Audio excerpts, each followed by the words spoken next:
cleanup continues after severe weather rolled through parts of deep East Texas Saturday. In Crockett, the storms damaged offices on Loop 304, including the Texas Family Doctor's Office, which has canceled appointments until they can find a temporary home. And doctors tell KLTV7's Vanessa Johnson this is not the first time they've had to do this.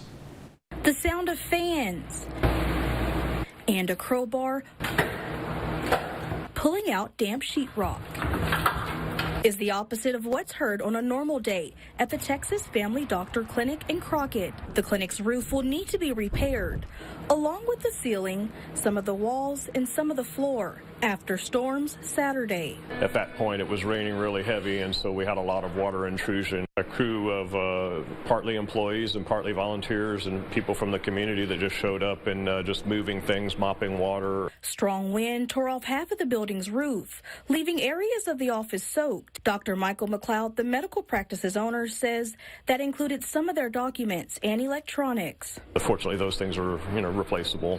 Even though they've only been in the building for about 6 months, McLeod says they have dealt with a similar situation in March after a pipe burst, flooding about a third of the building.